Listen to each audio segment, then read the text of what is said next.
Devil hunt আরম্ভ করেছে শয়তানের খোঁজে। শয়তান যা পাচ্ছে একেবারে খোঁজ করে নিয়ে আসতেছে, আর পেছনে যে দিয়া দেখছে লাল হয়ে যাচ্ছে। এদের যার উপরে যতটুকু করেছে ভাই বলছিলেন না, অতটুকু আপনার জীবনে যাবে।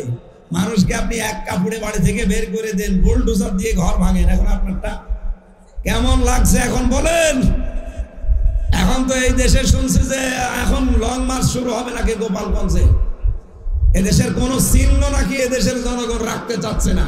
এখন আয়না ঘর আবিষ্কার হয়ে কত কিছু দেখা যাচ্ছে না। আমি নিজে রিমান্ডে দেখেছিলাম, এবার চেয়ারে বসিয়ে দেয়। এটা তো বৈদ্যুতিক চেয়ার দেখতে পাচ্ছেন, এখানে সব দিলে কাঁপে। আর আমার যে চেয়ারে নিয়েছে ওই চেয়ারে ভাবে বসিয়ে ক্লিপ দিয়ে আটকিয়ে দিত, পায়ের সাথে হাতের সাথে গলার সাথে। ওদের কাছে এমন মেশিন আছে হাতের আঙ্গুল আর পায়ের আঙ্গুলের সাথে মিল করা, ওটা নিজে আমি দেখেছি। ওরা এভাবে নিয়ে খালি টিপ দেয়, একবারে আপনার 10টা আঙ্গুলের এই যে নখ খুলে চলে। শুধু নখ খুলে আসলে তো বাঁচা যায় না, ওর উপর আবার লবণ ছিটিয়ে দেয়। আর এই যে বসে আছে চেয়ারে, সব তো আটকানো, শুধু একবার সুইচ টিপবে 1 মিনিটে 120 বার ঘুরবে। আপনি 1 মিনিট পরে মনে হবে 3-4টে দুনিয়া দেখতে পাচ্ছেন। এই ছিল এদের অবস্থান। উনি তো হালকা পাতলা দিয়েছে, আর আমি নিজে, উনি তো ছিল, আমি বাস্তবে সব দেখে এসেছি। আমার উপরে এগুলো গেছে, এখন আমার নিজের মনে হলে ভয় লাগে। সম্মানিত ভাইরা, আমরা এই সমস্ত অবস্থাগুলো আর সামনে দেখতে চাই না। দুনিয়া যা হয়ে যায় যা, অন্তত আয়না ঘর যেন সামনে আর কেউ তৈরি করতে না পারে। মানুষ যখন অপরাধের সীমা ছাড়িয়ে যায় তখন তার অনুশোচনা বোধ আল্লাহ বন্ধ করে। ইন্নামা নুমলি লাহুম লিয়াজদাদু ইসমা ওয়া লাহুম আযাবুম মুহিন। সূরা আলে ইমরান 168 নম্বর আয়াতের শেষের অংশে আছে। যখন মানুষের পাপের বোঝা পরিপূর্ণ হয়ে যায় তখন ওর ভেতরে যে অপরাধ বোধ কাজ করবে, একটু অনুশোচনা আসবে, ওইটা আর আসে না, আল্লাহ ওটা তুলে নেয়। আমার মনে হয় আমাদের অবস্থা কোনটা, পাপের বোঝা একেবারে পাল্লা ভার হয়ে আরো পড়ে যাচ্ছে, অনুশোচনা করবে কি করে? আমি গাজীপুর জেলাকে এমনিতেই বেশি ভালোবাসি, এই 2 দিন একটু মনটা খারাপ। আপনাদের এই গাজীপুরের একটা অবৈধ মেয়র, উনি কি হুমকি দিয়েছেন দেখেননি? যে যারা আমাদেরকে চলাফেরা করতে দেয় না দিনে, তাদের রাতের ঘুম আমরা কেড়ে নেব। আপনি মানুষ, এতদিন তো বহু মানুষ আপনাকে ভালো মানুষ বলতো, আর আপনার চরিত্র এই, আপনি কি করেছেন তলে তলে সবাই জানিয়ে দেশে। এই কথা বলে না কেন? 5 তারিখের আগে বিএনপির যে সমাবেশে লাঠি সোটা নিয়ে খিচুড়ি রান্না করে গরু সবাই করে খাবার পাঠিয়ে এইটা যে ভঙ্গ করেছিলেন, তার ভেতরে আপনি আছেন। আপনার চরিত্র মানুষ এখন জানি, আর ওদের চরিত্র সবারই ওই একরকম। এই জেলায় একজনের বাড়ি হয়েছে কি মোজাম্মেল হক, অকর্মা মোজাম্মেল, আসলে লোকটা কি কাজ করে, বেকার বেকারের একটা দায়িত্ব দিয়ে খালি টাকাগুলো খেয়েছে। এই জন্যে এই 15.5 বছরে যারা এমপি ছিলেন, মন্ত্রী ছিলেন, বাংলাদেশের টাকা যারা ভাতা নিয়েছেন টাকাও ফেরত দেওয়া, আপনাদের কোনো মাপ নেই। ফকলা করে ফেলেছেন দেশটাকে একেবারে। যে সমস্ত সম্মানিত শব্দগুলো আছে আল্লাহ নিজে বানিয়েছেন, এই শব্দগুলো কিন্তু সেখানে সেখানে লাগানো যাবে না। বিশেষ করে শহীদ, এই শব্দটা যেখানে সেখানে আজ আমরা লাগিয়ে দেই না। শহীদ জিয়া নামটা শুনলে আগে শহীদ চলে আসে। আমি কাবা শরীফে 16 সালে গিয়েছিলাম, প্রথম নিজে ছিলাম তো এই জন্য বলছি। ওই সময় দেখতে পেলাম কাবার ইমাম, এই যে মসজিদের নামিরা যেটা আছে আরাফাতের ময়দানের পাশে, এই জায়গায় উনি খুতবা দিচ্ছিলেন, হজের খুতবা। আমি নিজে এই কানে শুনলাম, উনি দোয়া করছিলেন আরবিতে, শহীদ জিয়াউর রহমান। এটা আরবিতে বলছিলেন, বাংলা এটা, যে আল্লাহ তুমি তার উপরে তোমার রহমতের ছায়াটা দিয়ে দাও। কেন এ দোয়া করলেন? তার পরের যে আরবি শব্দগুলো তিনি বলছিলেন তার বাংলা অর্থ এটা, আপনারা তো আরবি বললে বুঝবেন না, এই জন্য বলছেন। উনি এই কারণে দোয়া করলেন যে এই যে আরাফাতের ময়দানে এখন লক্ষ লক্ষ মানুষ এই যে ছায়া পায়, এই লোকটার কারণে। উনি নিম গাছ লাগিয়েছিলেন, এই বাংলাদেশ থেকে নিয়ে নিম গাছ লাগিয়েছিলেন শাজারাতুল জিয়া বলে দেশের মানুষ। জিয়া গাছ বা শাজারাতুল জিয়া, ওনার আরবির দোয়ার সারমর্ম বাংলায় এটা দাঁড়িয়েছে, আল্লাহ এই লক্ষ লক্ষ মানুষের মাথার উপরে এই উত্তপ্ত ময়দানে যিনি ছায়ার ব্যবস্থা করবে, তুমি তার মাথার উপরে তোমার রহমতের ছায়াটা দিয়ে দিও। ওই দিন যে কত লক্ষ হাসি ছিল আরাফাতে, সবাই বলেছে আমিন, যারা অন্তত বুঝেছে এই দোয়াটা। আর আমরা তো বলেছি, কারণ আমরা তো নিজেরাই ছায়া পেয়েছি। এই জন্য লোকটার নাম শুনলে দেখেন মানুষ আগে শহীদ বলে, কেউ এমনি জিয়া বলে, শহীদ জিয়া বলে। এই শব্দটা এত দামি আল্লাহর কাছে, কোরআনে কারিমে আল্লাহ দুই জায়গায় ধমক দিয়েছেন মানুষকে, মুখের ওপরে নোটিশ দিয়েছে। সূরা বাকারা 153 নম্বর আয়াত, ওয়ালা তাকুলু লিমান ইয়াকতালু ফি সাবিলিল্লাহি আমওয়াত। আল্লাহ বলেন যারা শহীদ হয়েছে এদের বলবি না যে মরে গেছে, না, বালা হয়াউন ওয়ালাকিন লা তাশউরুন, এরা জীবিত, তোমরা টের পাও না। মানুষ মুখের পরে চিন্তা ভাবনা করতে পারে হৃদয় দিয়ে, যেহেতু ধারণা আসে মানুষের হৃদয়, জনের হৃদয়ের উপরও আল্লাহ নোটিশ দিয়েছে, ওয়ালা তাহসাবান্নাল্লাযীনা কুতিলু ফি সাবিলিল্লাহি আমওয়াতা। এটা সূরা আলে ইমরান 169 নম্বর আয়াত, 4 নম্বর পারা 11 নম্বর পৃষ্ঠা 7 নম্বর লাইনে আছে। আল্লাহ বলেন ধারণাও করবে, মুখ দিয়ে তো বলবি না কোনোদিন যে ওগুলো মরে গেছে, না, শহীদ যারা এরা জীবিত, মুখ দিয়ে বলা যাবে না যে মরে গেছে, ধারণাও করা যাবে না মরে গেছে। বালা হয়াউন, তারা জীবিত, ইনদা রাব্বিহিম ইরযাকুন, কিয়ামত পর্যন্ত আমি আল্লাহ নিজে তাদেরকে রিজিক দেই। সুতরাং শহীদ জিয়া উনি কিন্তু সাধারণ না, সাধারণ ভাবে মারা গেছে। নাম শুনলে মানুষ এই কথাটা এমনি বলে, আপনাকে কি আমি টাকা পয়সা দেয় যে বলেন তো শহীদ জিয়া, এমনি মুখ দিয়ে বলে ফেলেন। কারণ শহীদ না হলে শব্দ আমরা বলতাম না। কই শেখ মুজিবকেও তো মানুষ মেরে ফেলেছে, কেউ তো বলে না শহীদ মুজিব বলে। আমি আরো অনেককে শুনেছি যে না ওইভাবে মারা ঠিক হয়নি, অত টুকরো টুকরো করা দরকার, যা করেছে ওইভাবে মারা ঠিক হয়। ওই লোকটাকেও মেরে ফেলেছে, এনাকেও মেরে ফেলেছে। ওনার নামে আজ পর্যন্ত আমি শহীদ শেখ মুজিব কোনোদিন শুনিনি, কিন্তু সারা জীবন সেই ছোটবেলা থেকে শুনে আসছি এনার নামটা, যে কেউ বললে আগে বলে শহীদ জিয়া। আল্লাহ যেন শহীদ হিসাবে কিয়ামত পর্যন্ত তার কুদরতের খাবার তাকে খাওয়া। তার সন্তানটা মারা গেছে আরাফা। আল্লাহ রাব্বুল আলামিন কোন মানুষকে যদি সত্যি মেরে ফেলা হয় যে কোনো কায়দায়, তাকেও শাহাদাতের মরণ দান করুন। তার ছেলেটাও কিন্তু সাধারণভাবে মরেনি, তাকে মেরে ফেলা হয়েছে। কি কথা বলেন না কেন? আল্লামা সাঈদীকে উনি এমনি মরেনি, ওনাকে মেরে ফেলা হয়েছে। এই জন্য মানুষ ওনার নাম শুনলে এখন আল্লামা শহীদ দেলাওয়ার হোসাইন সাঈদী রহমতুল্লাহ আলাইহি বলেন। বহু মানুষকে বিচারিকে এই কায়দায় আপনারা মেরে ফেলেছে। সত্যিই যারা ওই অপরাধী না, তাদেরকে যদি এভাবে মেরে ফেলেন তারা তো শহীদ হয়েছে, যারা মারলেন তাদের জন্য জান্নাত হারাম হয়ে গেছে। গোলাম মাওলা রনি আওয়ামী লীগের সাবেক এমপি, এই অবৈধ এমপি নাকি ও ভালো এমপি ছিল, ও জানিয়েছিল কাদের মোল্লা, আব্দুল কাদের মোল্লা শহীদ, এই লোকটার সাথে আমি জেলখানা ছিলাম। আর নিজের বাড়িও পটুয়াখালী না, বাড়িও ফরিদপুরের এই সদরপুর, নানা বাড়ি ওখানে। এখানে ছোটবেলা থেকে মারা মানুষ হয়েছিল। নিজে বলেছে যে আমি ছোটবেলায় এই লোকটার সাথে আমার নানাদের সাথে মিশে দেখেছি, ইনি বীর মুক্তিযোদ্ধা ছিলেন, অথচ তার নামটা পরিবর্তন করে কসাই কাদের দিয়ে তাকে মেরে ফেললেন। সে যেদিন ফাঁসি হবে তার স্ত্রী পিয়ারি বলে ডাকতো স্ত্রীকে, সে গিয়েছিল দেখা করার জন্য মাগরিবের পরে, শেষ দেখা। যে দেখছে চা খাচ্ছে, কি গো তুমি এই অবেলায় চা খাও? আজকে রোজা ছিলাম, শুনলাম যার 3 ঘন্টা পরে আমার ফাঁসি। আমি শেষ খাওয়া খেয়ে নিলাম দুনিয়ার, এ দুনিয়ার খাবার তো আর খেতে পারবো না, আমার আল্লাহর সাথে সাক্ষাতের সময় হয়ে গেছে। স্ত্রী লিখেছে, ওইটা এখন ইন্টারনেটে ভাসতেছে। 3 ঘন্টা পরে যার ফাঁসি, সে সারাদিন রোজা রেখে ইফতারি করে চা খেয়ে নতুন পোশাক পরে মনে হচ্ছে তো শ্বশুর বাড়ি। শুনতে যতটা সহজ মনে হচ্ছে বিষয়টা অত সহজ।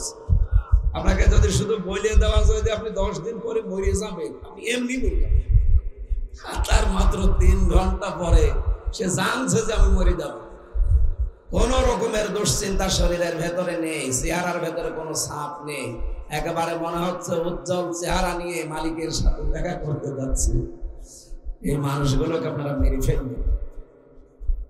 সবচাইতে বড় আশ্চর্য, এখনো পর্যন্ত এরকম একটা মারাত্মক মানুষ, এই পৃথিবীর জন্য মারাত্মক মানুষ 6 জন, তার ভেতরে উনি একটা, এই শেখ হাসিনা। আমি নামটা ধরতেও ঘৃণা লাগে আমার। এখনো কোনো অনুশোচনা আছে? সারা জীবন যা করেছে তো করেছে, অন্তত 24 সালে 2732 জন মেরে ফেললেন। আপনি না মানলে ওগুলো পারতেন, পালিয়েই যখন যাবেন, কয়দিন আগে চলে গেলে তো কিছু হইতো না। চলেও গেলেন, অন্তত আমাদেরকে মেরেও গেলেন। এদেশে এখন এমন ঋণ দিয়ে গেছেন, এখন কেউ জন্ম নিলে তার মাথার উপরে লাখ টাকার উপরে ঋণ। যাওয়ার সময় 14টা ব্রিফকেস নিয়ে গেছি, সব ছাই ভরা ছিল। বলেন, পাইলটকে জিজ্ঞাসা করেছে ব্রিফকেস উঠেছে, বলছে হ্যাঁ চলো। কারোর সাথে কথা বলে আমার দেশ পত্রিকায় সব আসতেছে, এখন একটা কথা কারোর সাথে বলেনি। খাওয়া কাকুকে যে বলবে যে খাওয়া চলে গেলাম, তাও বলে। আমার তো একটু নাম্বার জোগাড় করে বলতে পারতো না যে হামজা 3 বছর জেল খাটালাম, বেকার চলে গেলাম, মাফ করে দিও, তাও বলে। আমি কার নাম বলবো? সুতরাং ওই মানুষটার বাবার নাম আমি শহীদ শুনি না, কিন্তু তারেক জিয়ার পিতার নাম শুনি শহীদ জিয়া। আল্লাহ যেন তাকে শাহাদাতের মর্যাদা দান করেন। তার বেগম, তার ম্যাডাম বেগম খালেদা জিয়া অসুস্থ, আপনারা জানেন। এরা আইন দেখাতো যে না, ওনার বিদেশে যাওয়ার কোনো বৈধতা নেই। তো এখন বৈধতা হলে সবগুলো বানানো নিয়ম নীতি। বিচার ব্যবস্থাকে পুরাটা কন্ট্রোল করতে হাসিনা একা। আমার ফাইলের উপরে লাল দাগ দিয়েছে, আমার আর মামুনুল হকের। বলেছিল একেবারে জামিনই দেয় না, অথচ মামলা কিছুই না। যদি আমার সাজা লাগিয়ে দিত তাও 3 মাসের বেশি আমি জেলে থাকিনি, অথচ 3 বছর ফাঁসির কন্ডেম ছেলে আমাদের রেখে দিয়েছে। আচ্ছা, টর্চার করেছে রিমান্ডে, আমার এমন কোনো জায়গা নেই চুল থেকে পা পর্যন্ত এক চুল ফাঁকা নেই যেখানে টর্চার নেই। শরীরে জামা কাপড় খোলা যায় না, এই যে কণ্ঠ, শরীর সব নষ্ট করে দিয়েছে শয়তান। এখন আয়না ঘর আবিষ্কার হয়ে কত কিছু দেখা যাচ্ছে না। আমি নিজে রিমান্ডে দেখেছিলাম, এবার চেয়ারে বসিয়ে দেয়। এটা তো বৈদ্যুতিক চেয়ার দেখতে পাচ্ছেন, এখানে সব দিলে কাঁপে। আর আমার যে চেয়ারে নিয়েছে, তো চেয়ারে ভাবে বসিয়ে ক্লিপ দিয়ে আটকিয়ে দিত, পায়ের সাথে, হাতের সাথে, গলার সাথে। ওদের কাছে এমন মেশিন আছে, হাতের আঙ্গুল আর পায়ের আঙ্গুলের সাথে মিল করা। ওটা নিজে আমি দেখেছি। ওরা এভাবে নিয়ে খালি টিপ দেয়, একবারে আপনার 10টা আঙ্গুলের এই যে নখ খুলে শুনে, শুধু নখ খুলে আসলে তো বাঁচা যায় না, ওর উপর আবার লবণ ছিটিয়ে দেয়। আর এই যে বসে আছে চেয়ারে, সব তো আটকানো, শুধু একবার সুইচ টিপবে, 1 মিনিটে 120 বার ঘুরবে। আপনি 1 মিনিট পরে মনে হবে 3-4টে দুনিয়া দেখতে পাচ্ছেন। এই ছিল এদের অবস্থান। উনি তো হালকা পাতলা দিয়েছে, আর আমি নিজে, উনি তো ছিল, আমি বাস্তবে সব দেখে এসেছি। আমার উপরে এগুলো গেছে, এখন আমার নিজের মনে হলে ভয় লাগে। সম্মানিত ভাইরা, আমরা এই সমস্ত অবস্থাগুলো আর সামনে দেখতে চাই না। দুনিয়া যা হয়ে যায় যা, অন্তত আয়না ঘর যেন সামনে আর কেউ তৈরি করতে না পারে। মানুষ যখন অপরাধের সীমা ছাড়িয়ে যায়, তখন তার অনুশোচনা বোধ আল্লাহ বন্ধ করে। ইন্নামা নুমলি লাহুম লিয়াজদাদু ইসমা ওয়া লাহুম আযাবুম মুহিন। সূরা আলে ইমরান 168 নম্বর আয়াতের শেষের অংশে আছে। যখন মানুষের পাপের বোঝা পরিপূর্ণ হয়ে যায়, তখন ওর ভেতরে যে অপরাধ বোধ কাজ করবে, একটু অনুশোচনা আসবে, ওইটা আর আসে না, আল্লাহ ওটা তুলে নেয়। আমার মনে হয় আমাদের অবস্থা কোনটা, পাপের বোঝা একেবারে পাল্লা ভার হয়ে আরো পড়ে যাচ্ছে, অনুশোচনা করবে কি করে? এই জন্য আমি নিজে টের পেয়ে আমার এখন ভয় লাগে, অনুশোচনা লাগে যে ওই মানুষগুলো এখনো পরিবর্তন হয় না, এটা তওবা করে না, এখনো পর্যন্ত বিদেশের মাটিতে বসে বসে ষড়যন্ত্র চালিয়ে যাচ্ছে। এই দেশে আবেগ নিয়ে কিছু হবে না ভাই। উগ্রপন্থী হিন্দু কিছু আছে, এরা যেহেতু ডোনাল্ড ট্রাম্প এসেছে, এরা টাকা পয়সা খরচ করে, আর এরা তো টাকা পয়সা কম মারেনি বাংলাদেশ থেকে। এদেশে জামাত বিএনপির কাছে কোনো টাকা আছে? টাকা তো সবাই শয়তানদের কাছে। এই টাকা পয়সা গুলো এখন এই লবিস্ট নিয়োগ করছে উগ্রপন্থী হিন্দু যারা আছে আমেরিকায়, এরা এই টাকাগুলো কাজে লাগিয়ে বাংলাদেশে একটা জঙ্গি রাষ্ট্র হতে যাচ্ছে, ডক্টর ইউনূস এরকম কিছু করতে চাচ্ছে, এইরকম কথাগুলো ট্রাম্পকে বোঝায়। আর এই যে জুমার দিন মানুষ নামাজ পড়ে বের হয়, ঈদে নামাজ পড়ে বের হবে, এগুলো সবই তুলে ওখানে পাঠাবে ট্রাম্পের কাছে। এই দেখেন কি আন্দোলন চলছে, সব মাথায় টুপি আর দাড়ি, আর ওরা তো দাড়ি টুপি দেখলে এমনি ভয় পায়। এখানে ষড়যন্ত্র কিন্তু খুব গভীরে।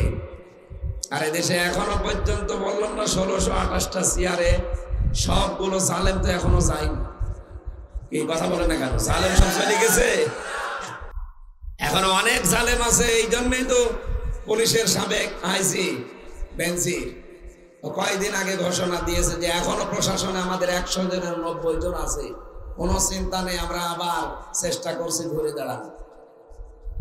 এদেশের মানুষকে যদি হালকা পাতলা এদের বিবেক থাকে, জয়নুল আবদিন ফারুককে যেভাবে পিটিয়েছে, এটাকে মানুষ মনে করেছিল? তারা পশুর মতো পিটিয়েছে একজন হুইফকে।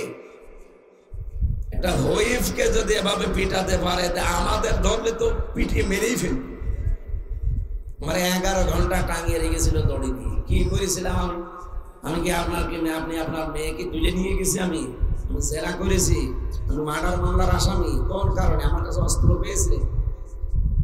এই সবগুলো হিংসার বশবর্তী হয়ে এই মানুষটার ভেতরে এত হিংসা, যার উপরে যে সুরঞ্জিত বাবু বলেছিল না যে বাঘে ধরলে ছাড়ে, হাসিনা ধরলে ছাড়ে না। আসলে তাই, খালেদা জিয়াকে ধরেছিল তো এই কারণে যেতে দেয়। এখন দেখেন ঠিক মতো গেছে, কিন্তু ম্যাডাম এখন সুস্থ, আবার যেন সুস্থ হয়ে দেশের মাটিতে ফিরে আসে। তার ছেলেটা অনেকদিন বাইরে, আল্লাহ যেন তাকেও ফিরে নিয়ে আসে, বলে না আমি। আমি বহুদিন তারেক জিয়া সাহেবের পিএস ওর ভাইয়ের সাথে ছিলাম, 3 বছর একাধারে। তার কাছ থেকে আমি যা পেয়েছি বলার মতো না। এই জন্য বিভিন্ন অনুষ্ঠানে এবং তাহাজ্জুদের নামাজেও আল্লাহর এই বান্দার জন্য আমি দোয়া করি মন থেকে, আল্লাহ অপু ভাইকে যেন সত্যি মাফ করে দেয়। সম্মানিত ভাইরা, আমরা আজকে আপনারা লিখে দিয়েছেন সূরা লোকমানের 2য় রুকু থেকে আমার আলোচনার বিষয়। এখানে দেখলাম প্রত্যেকের আলোচনা আলাদা আলাদা দিয়েছেন বিষয়গুলো। আমরা নির্ধারিত বিষয়ে কথা বলছি না। সূরা লোকমান কোন সূরা? এই পৃথিবীতে 3 জন মানুষকে আমার আল্লাহ সবচাইতে বেশি কালো বানিয়েছিলেন। এদের মতো কালো মানুষ দুনিয়ায় আসে। 1 নম্বরে হযরত লোকমান, 2 নম্বরে হযরত বেলাল, 3 নম্বরে হযরত মাহসা রাদিয়াল্লাহু তাআলা আনহু। এটা হযরত ওমর রাদিয়াল্লাহু তাআলা আনহুর বাড়ির কাছের মানুষ ছিলেন। এই 3 জন মানুষের মর্যাদা আল্লাহর কাছে এত বেশি হয়ে গেছে, চেহারার দিকে আল্লাহ তাকান না। ইন্নাল্লাহা লা ইয়ানজুরু ইলা সুওয়ারিকুম ওয়া আমওয়ালিকুম, অবশ্যই আল্লাহ তোমাদের চেহারার দিকে, সম্পদের দিকে তাকান না। ওয়ালাকিন ইয়ানজুরু ইলা কুলুবিকুম ওয়া নিয়াতিকুম, আল্লাহ অবশ্যই তোমাদের চেহারার দিকে তাকান না, সম্পদের দিকে তাকান না। আল্লাহ তাকান শুধু তোমাদের কলবের দিকে। কার কলবটা কত পরিষ্কার আছে আল্লাহ এইটা দেখতে চান, আর কার নিয়ত শুদ্ধ আছে এইটা আল্লাহ দেখতে চান। যে 3 জনের নাম বললাম, হযরতে বেলাল, হযরতে মাহজা আর লোকমান, 3 জনের চেহারা ছিল কালো, অন্তর ছিল ধবধবে সাদা। আর সাদা অন্তরের মানুষগুলোকে আল্লাহ তার বানানো জান্নাত দান করবেন। আল্লাহ যেন আমাদের অন্তরকেও ধবধবে সাদা বানিয়ে দেন, হযরতে বেলালের মতো, বলেন আমিন। লোকমান তিনি নবী ছিলেন না, একজন আল্লাহর বুজুর্গ বান্দা ছিলেন, অথচ কোরআনে কারিমে আল্লাহ 34টা আয়াত তার নামে নাযিল করেছেন। কয়টা? লোকমানের নামে আল্লাহ রাব্বুল আলামিন এমন এমন তথ্য এই সূরার ভেতরে তুলে ধরলেন, কিয়ামত পর্যন্ত হয়তো আমরা থাকবো না, কিন্তু সূরা লোকমান থাকবে। আর 1400 বছর ধরে আলোচনা চলছে, মানুষ এখান থেকে অনেক শিক্ষা নিচ্ছে। কিয়ামত পর্যন্ত যারা আসবে তারা সূরা লোকমান থেকে শিক্ষা নিতেই থাকবে। কি করেছিলেন তিনি? আল্লাহ পাক এবার বর্ণনা দিচ্ছেন, ওয়ালাকাদ আতাইনা লোকমানাল হিকমাতা লিশকুর মিল্লাহ। অবশ্যই আমি আল্লাহ লোকমানকে জ্ঞান দিয়েছিলাম, হিকমত দিয়েছিলাম, আনিশকুরুলিল্লাহ, আর বলেছিলাম যে আমি আল্লাহর শুকরিয়া আদায় করো। এখান থেকে শিক্ষা পাওয়া যায় যারা জ্ঞানী তারা আল্লাহর কাছে মাথা নত করে। ওইটাই আসল জ্ঞান, যে জ্ঞানী আল্লাহর কাছে মানুষকে ছোট করে দেয়। আর ওইটা জ্ঞান নয় যে জ্ঞানের কারণে মানুষ অহংকারী হয়ে যায়। আনিশ করলে কোন মানুষ যদি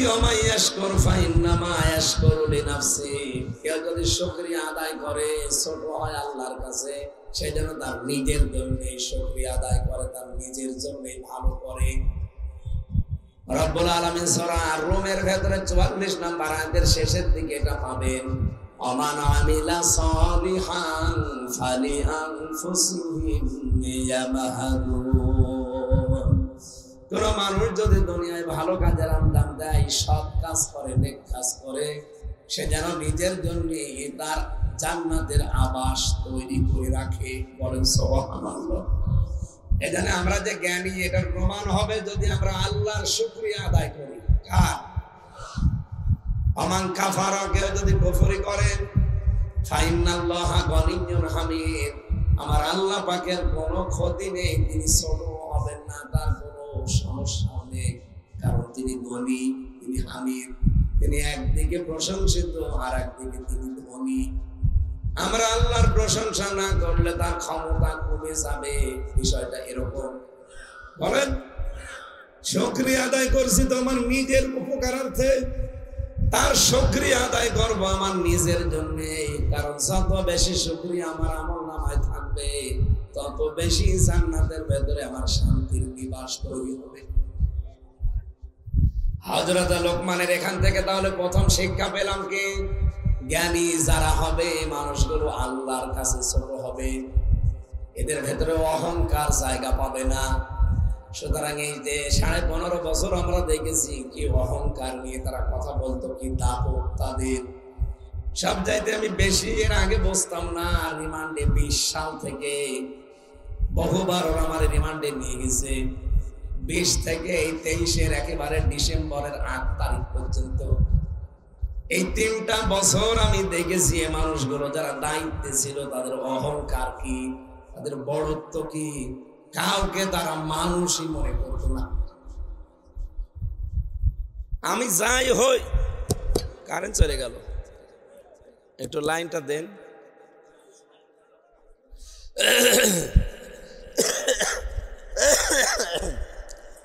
জেনারেটর আছে না? দেন তাড়াতাড়ি দেন।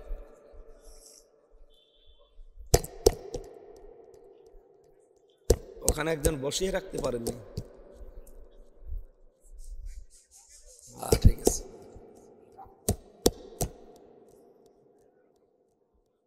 এখানে কেউ নেই? ঠিক আছে, আলহামদুলিল্লাহ। আমার ভাইরা এদিকে টাকা নাই, নামাজ বললাম এখানে পড়া হবে, বসেন বসেন বসেন, নামাজ পড়ে যাবেন ভাই। আমরা 15-20 মিনিট পরে এখানে নামাজ পড়ে যাবো, বসেন। বলেন তো, আমি যে রিমান্ডের কথা বললাম আমি এমনি বলছি না, যে এখনো পর্যন্ত অনেক জালেম কিন্তু সাফাই গাচ্ছে যে আয়না ঘর এগুলো বানানো। আরে বানানো আমি নিজে দেখি, আপনারা বানানো মানে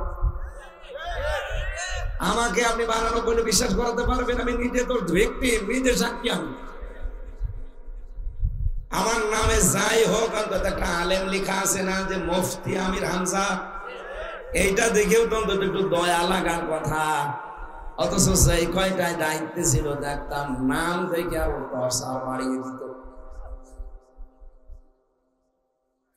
জেলখানার ভিতর যেহেতু আমার 24 ঘন্টা তালা লাগিয়ে রাখতো, আমার বের হতে দিত না, সিসি ক্যামেরা দিয়ে রেখেছিল।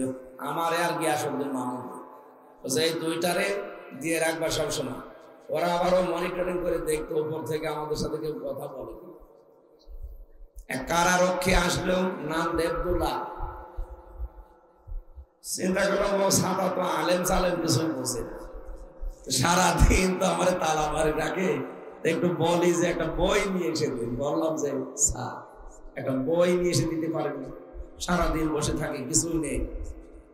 বলছে ঠিক আছে, কালকে একটা বই নিয়ে এসে দেবো। আল্লাহ বই নিয়ে এসে দিয়েছে, বঙ্গবন্ধু রাত করছিল, সাদা বইটা কি করবো? বই না, ভালো বই নিয়ে আসবো। পরের সপ্তাহে বই নিয়ে এসে দিয়েছি বঙ্গবন্ধু ছেলেবেলা। আমি গরম দিলাম যে আপনি আর বই পান না, কি বই নিয়ে আসেন? ঠিক আছে, এর ভালো বই আমার কাছে আছে, লাইব্রেরি থেকে নিয়ে এসেছে বঙ্গবন্ধু সিন সফর। না, এসব বই না নিয়ে আপনাকে আমি তালিকা দিচ্ছি, এই বই নিয়েছি। কি বই চান আপনি?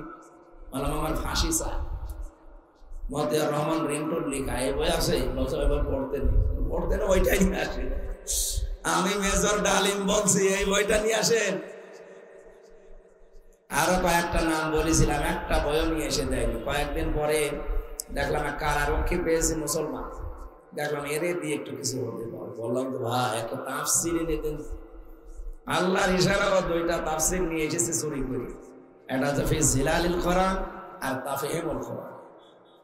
পৃথিবীতে তাফসিরের জগতে 42টার উপরে আছে, সবচাইতে বেশি ভালোবাসি আমি এই দুইটাকে, আর এই দুইটাই আল্লাহকে নিয়ে গেছে।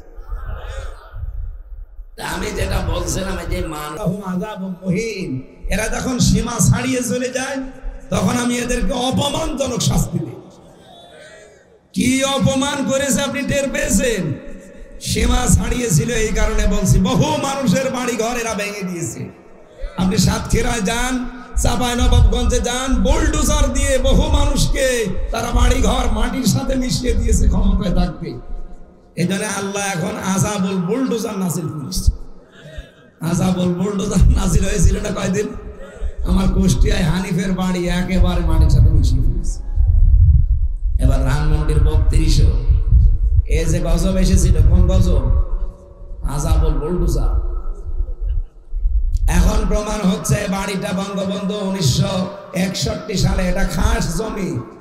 আপনি কেন এইভাবে বাড়ি করলেন? সুতরাং এই জমি যেন খাস ছিল, খাসি হয়ে যায়। এক কাপড়ে 40 বছর যে মহিলা বাস করলো এক বাড়িতে, তারে এক কাপড়ে আপনি বের করে দিলেন। সারা দুনিয়া ওই দিনকেই দিয়েছে ম্যাডামের কান্না দেখে, কিন্তু ওনার মনে কোনো কান্না না, আরো ওই দিন একটু হাসি এসেছে। আবার বক্তব্য দিয়েছে ওনারে আমি বের করে দেব, এই সিদ্ধান্ত আগেই নিয়েছিলাম। বলে নাউজুবিল্লাহ, এত হিংসা মানুষের ভেতরে তৈরি হয় কি করে? ওয়ালা ইয়াজরিমান্নাকুম শানাআনু কওমিন। কোরআনে 2 জায়গা আল্লাহ এই কথাটাই, এক জায়গায় দিলে তো হয়ে যেত, 2 জায়গায় দিয়েছে। সূরা মায়েদার ভেতরে আল্লাহ বলেন এই সাবধান, হিংসার বশবর্তী হয়ে কোন ব্যক্তি, কোন পরিবার, কোন সমাজ, কোন গোষ্ঠী, কোন দল, কোন দেশ কারো উপরে হিংসার বশবর্তী হয়ে ধ্বংস করে দিবা না। আর এইটাই করেছিল 15.5 বছর। হিংসার বশবর্তী হয়ে যার উপরে হিংসা ছিল তারই শেষ করে দিয়েছে। আর সবচাইতে বেশি হিংসা করতে দেশের আলেমদের উপরে। কি আলটা পাল্টা মামলা দিত আলেমদের। সারা জীবন যে লোকটা কোরআন প্রচার করে বেড়ালো তার নামে দিয়েছে ধর্ষণ মামলা। সাইদি সাহেবের সর্বশেষ মামলা ছিল ধর্ষণ মামলা। যে মহিলাকে সাজিয়ে নিয়ে এসেছিল অ্যাডভোকেট তাজুল ইসলাম জিজ্ঞাসা করছে যে মা আপনাকে কি আল্লামা সাইদি ধর্ষণ করেছে? বলছে জি হ্যাঁ। আপনার জন্ম কত সালে জন্ম আপনার? 1975 সালে। 1975 সালে আপনার জন্ম, আর উনি আপনাকে 1971 সালে ধর্ষণ করেছে। একে রুহের জগতে। তখন অ্যাডভোকেট তাজুল ইসলাম বলেছিল মাননীয় আদালতের পয়েন্ট একটু লিখেন, এর জন্ম 75 আর এর ধর্ষণ করেছে 71। এটা দুনিয়ায় না, রুহের জগৎ। ওই দিনই তো মামলা ঢিসমিস হয়ে যাওয়ার কথা। এই কথা বলেন না কেন? শয়তান যে ছিল বিচারপতি কালামানি, এটা বিচারপতি নামে একটা কলঙ্ক। আল্লামা সাইদি ওর নাম ধরে বরদোয়া দিয়েছিল যে আমার ইজ্জত নিয়ে যারা টানাটানি করলো আল্লাহ যেন তাদেরকে বেইজ্জতি করে দুনিয়ায়। কলা পাতা শুয়েছে। কথা বলেন। গলায় গামছা দিয়ে টেনে এনেছিল একটা সুপ্রিম কোর্টের বিচারপতি। এমনকি ওর বিসিএ উড়ে গেছে। হ্যাঁ, ওর বিসি নেই। কয়েকদিন আগে গাজীপুর কাশিমপুর কারাগারের পেছনে আমার মাহফিল ছিল। কারারক্ষী শুনতে এসেছে, দেখা করে বললাম কি হুজুর আপনি যে ঘরে ছিলেন ওই ঘরে ওই কালা মানিক রেখে গেছি। কিন্তু একটা দুঃখের খবর আছে, কি ওর বিসি নেই। ওর বিসি থাকার দরকার। ও বিসি কি হবে? বহু বিসি দুনিয়ায় নষ্ট করেছে, ওর বিসি আল্লাহ এই কারণে উড়িয়ে দিয়েছে। যার উপরে যতটুকু করেছেন ভাই বলছিলেন না অতটুকু আপনার জীবনে যাবে। মানুষকে আপনি এক কাপড়ে বাড়ি থেকে বের করে দেন, বুলডোজার দিয়ে ঘর ভাঙেন। এখন আপনারটা কেমন লাগছে এখন বলেন? এখন তো এই দেশে শুনছি যে এখন লং মার্চ শুরু হবে নাকি গোপালগঞ্জে। এদেশের কোন চিহ্ন নাকি এদেশের জনগণ রাখতে চাচ্ছে না। এখন যদি সত্যি এটা শুরু হয়, যদিও এটা ঠিক হবে না, একজন মরে গেছে, যাক, শহীদ জিয়ার কবরটা পর্যন্ত তুলে দেওয়ার জন্য 15.5 বছর কত নাটক করেছিল না? এখন যদি ওই নাটক উল্টিয়ে আপনার উপরে আসে, বলেন আর উস্কানিতে পা দেবেন না কেউ। অনেকে গোপালগঞ্জের মতো বিভিন্ন সময় উনি উস্কানি দেয় আর পা দেয়। দেখেছেন আর্মিরা কি পিটানো পিটাচ্ছে? ডেভিল হান্ট আরম্ভ করেছে শয়তানের খোঁজে। শয়তান যা পাচ্ছে একেবারে খোঁজ করে নিয়ে আসতেছে, আর পেছনে যে দিয়া দেখছে লাল হয়ে যাচ্ছে। গোপালগঞ্জে ওই যে একবার দিয়েছিল না, উস্কানিতে পা দিয়ে ইউনুসের বিরুদ্ধে লিখেছিল, এমন দিয়া দিয়েছে আর্মিরা।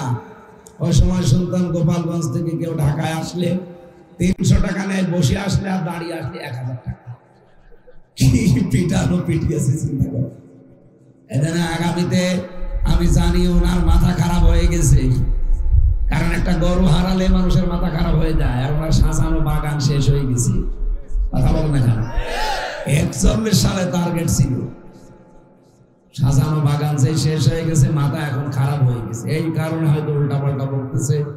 ওনার উল্টা পাল্টা বকা বকু, ওনার কথা অন্তত কান দেওয়ার দরকার নেই। ওনার কথায় কান দিয়ে যদি আপনি নিজের ভবিষ্যৎ নষ্ট করেন, আবার আযাবুল বুলডোজার নাজিল হয়েছিল, ডেভিল হান্ট নাজিল হয়েছে, এরপরে কিন্তু আবার আরেকটা আযাব আসতেছে। এজন্য আমরা যেন কারো উস্কানিতে পা দিয়ে দেশটাকে অস্থিতিশীল করতে চেষ্টা না করি। আল্লাহ তুমি আমাদের সম্মতি দাও, বলেন আমিন। এরপরে হযরত লোকমানের নামটা আল্লাহ চিরন্তন করে দিয়েছেন দুনিয়ার মানুষের কাছে। এই কারণে এখানে এবার শিক্ষা দিয়েছেন। وَإِذْ قَالَ لُقْمَانُ لِابْنِهِ وَهُوَ يَعِظُهُ يَا بُنَيَّ لَا تُشْرِكْ بِاللَّهِ إِنَّ الشِّرْكَ لَظُلْمٌ عَظِيمٌ।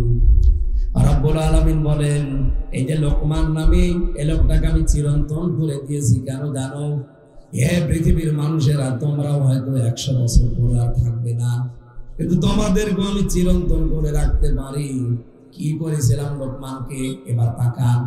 তিনি তার ছেলেটাকে ডাক দিয়ে বললেন, আমার কলিজার টুকরা, দুনিয়ায় যাই করো শিরিক করবা না। কি করবা না? ইন্না শিরকা লাযুলমুন আযীম। শিরিক আল্লাহর সাথে বড় জুলুম। আল্লাহ পাক বলেন, কথাটা আমার এত বেশি পছন্দ হয়েছে। লোকমান তার সন্তানকে পরিচয় করাচ্ছে আমি আল্লাহর সাথে, আর আমি আল্লাহ নিজে তামাম দুনিয়ার সব সন্তানকে পরিচয় করিয়ে দিলাম মা বাবার সাথে। লোকমান যেহেতু বাবা ছিলেন, সন্তানকে পরিচয় করিয়েছে কার সাথে? আর আমি আল্লাহ নিজে দায়িত্ব নিয়ে লোকমানের সাথে তার সন্তান শুধু না, কিয়ামত পর্যন্ত যত সন্তান দুনিয়ায় আসবে তাদের কাছে যে মা বাবা কি জিনিস সেটা আমি আল্লাহ নিজে বুঝিয়ে দিলাম। ওয়াসাইনাল ইনসানা বিওয়ালিদাইহি হামালাতুহু উম্মুহু ওয়াহানান আলা ওয়াহনিন ওয়াফিসালুহু ফি আমাইনি আনিশকুরলি ওয়া লিওয়ালিদাইকা ইলাইয়াল মাসীর। হযরত লোকমান শুধু পরিচয় করিয়েছিল তার সন্তানটাকে আমার সাথে, আর আমি নিজে তামাম দুনিয়ার সব সন্তানকে পরিচয় করিয়ে দিলাম তাদের মা বাবার সাথে। পৃথিবীর সন্তানেরা, তোমরা কিন্তু মা বাবার সাথে ভালো ব্যবহার করবা। আল্লাহর ইবাদত করা যেমন ফরজ, মা বাবার খেদমত করা, তাদের সাথে ভালো ব্যবহার করা ফরজ। মা বাবার আইন মানা ফরজ না, মা বাবার ইবাদত করা ফরজ না। ইবাদত হবে কার? আইন মানতে হবে কার? কিন্তু মা বাবার সেবা করা লাগবে। মা বাবার সেবা করা কিন্তু নফল না, এটা নামাজের মতো ফরজ। এটা হাজারো সন্তান আমরা এই পরিচয়টা অনেকে জানি না। মা বাবার দেখি কষ্ট, বিজ্ঞান এখন দেখাচ্ছে একটা মানুষ সর্বোচ্চ 45 ইউনিট কষ্ট সহ্য করতে পারে শরীরে, কিন্তু মা আমার মুখ দুনিয়ায় দেখাতে গিয়ে 57 ইউনিট কষ্ট সহ্য করেছে। এই পৃথিবীতে 57 ইউনিট কষ্ট সহ্য করা কোনো পুরুষ মানুষ নেই, আর হবেও না। কিন্তু মায়ের এই পেট থেকে আসার সময় যে যন্ত্রণাটা, 32টা নাড়ি একবারে ছিঁড়ে গেছে, 32টা নাড়ি একবারে ছিঁড়ে গেছে। বিজ্ঞান এখন এই কষ্টটা পরিমাপ করে জানিয়েছে, যেটা 57 ইউনিট পর্যন্ত কষ্ট মা সহ্য করে। এই জন্য আল্লাহ নিজের নামের পরে মায়ের নাম দিয়েছেন।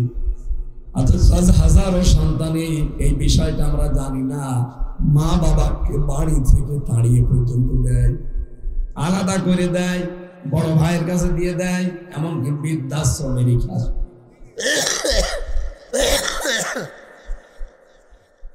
দুনিয়াতে যদি আপনি সম্মান চান, পৃথিবীর ময়দানে যদি মর্যাদাবান হতে চান, অর্থ সম্পদের মালিক হতে চান, মাস্ট বি আপনাকে মা বাবার সেবা করা লাগবে, তাদের বাধ্যগত থাকা লাগবে।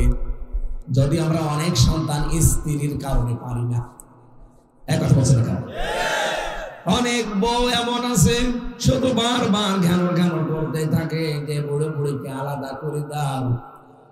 আপনি নিজের মা বাবা হলে পারতেন কথা বলতে। সম্মানিত মা বোনেরা, বিভিন্ন জায়গায় যারা বসে আছেন, খালি নামাজ পড়া, রোজা রাখা, কালো বোরকা পরা ইবাদত না, শ্বশুর শাশুড়িকে নিজের মা বাবার মতো মনে করার ইবাদত। কথা বলেন না কেন? আর আমি নিজের স্বামী, আল্লাহর কসম করে বলছি, আমি সব স্বামীর পক্ষ নিয়ে বলছি, প্রত্যেকটা স্বামী আমরা চাই আমার স্ত্রী যেন আমার মা বাবার সাথে তার নিজের মা বাবার মতো আচরণ করে। সত্যিই কোনো বউ যদি স্বামীর মন 100 ভাগ পেতে চায়, সে যেন স্বামীর মা বাবার সাথে নিজের মেয়ের মতো হয়ে যায়। তাছাড়া জীবনও আপনি স্বামীর মন পাবেন না। হয়তো সামনাসামনি দেখানোর জন্য ভালো ব্যবহার করবে, তো ভেতরে ভেতরে ওই স্বামীটা মানসিক রোগী হয়ে যাবে। এরকম মানসিক রোগী ছেলে আমরা নেই, তারা আছে দেখে হাত তোলেন তো। বুড়ো মানুষ হাত তোলা দরকার, আপনি আবার কার সাথে আলাদা হন। কয়েকদিন আগে আমি গিয়েছিলাম নীলফামারী, ওখানে নিয়ে গেল একটা বৃদ্ধাশ্রম দেখতে। যে দেখি এই কোলে 25 জন মা, এই কোলে 25 জন বাবা বসে আছে, প্রত্যেকের চোখের ভেতরে টল টল করছে পানি।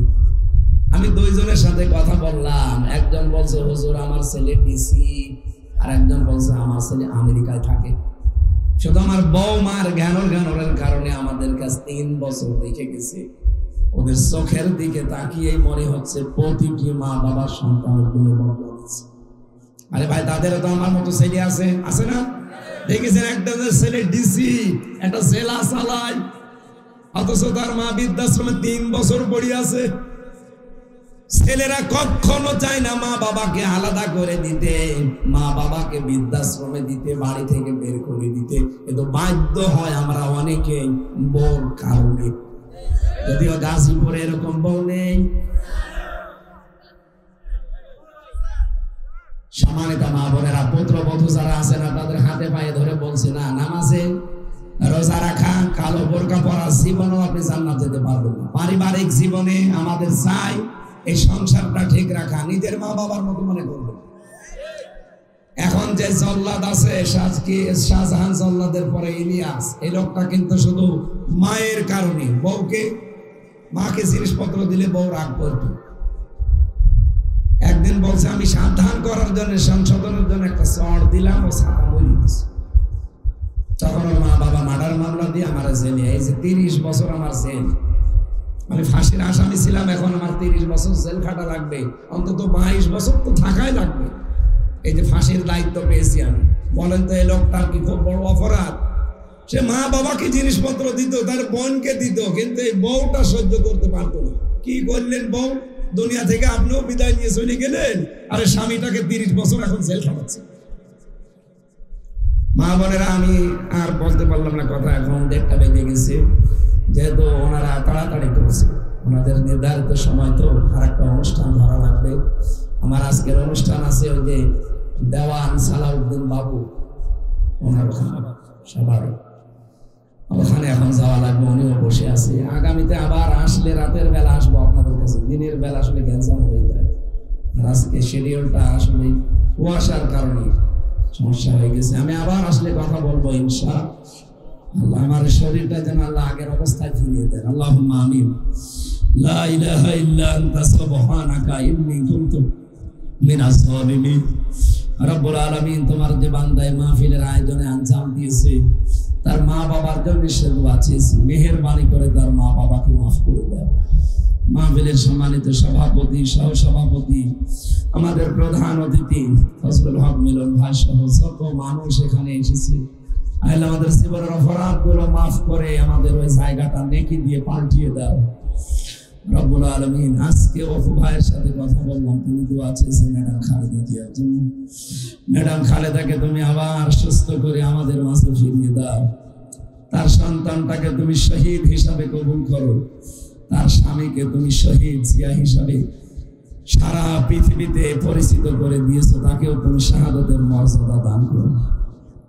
রব্বুল আলামিন, জাহিদ ভাইয়ের মাধ্যমে আমরা এসেছি, তোমার ফয়সাল ভাই, ফয়সাল বান্দা সহ যত মানুষ এখানে মাহফিলের খেদমত করেছি, যার যতটুকু সমর্থ সে কাছে লাগিয়েছে, তোমার রহমত তার দিকে এগিয়ে দাও। মা বোনদেরকে তুমি খাদিজাতুল কুবরার মতো বানিয়ে দাও। আগামীতে অনুষ্ঠানটা আরো বড় করে কোরআনের প্রচারে মঞ্জুর করে নিও।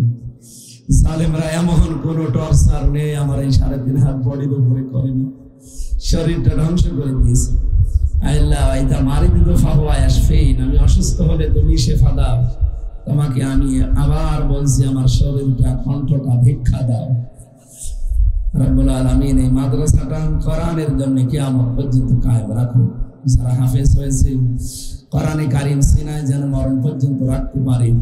এলাকায় মাটির নিচে যত মানুষ আছে কোরআনের ইজ্জতে মাফ করে দাও। আমি সহ যারা অসুস্থ, আমাদেরকে শেফায়ে কামিলা আজেলা নসিব করো। আলহামদুলিল্লাহি রাব্বিল আলামিন। লা ইলাহা ইল্লাল্লাহু মুহাম্মাদুর রাসূলুল্লাহ।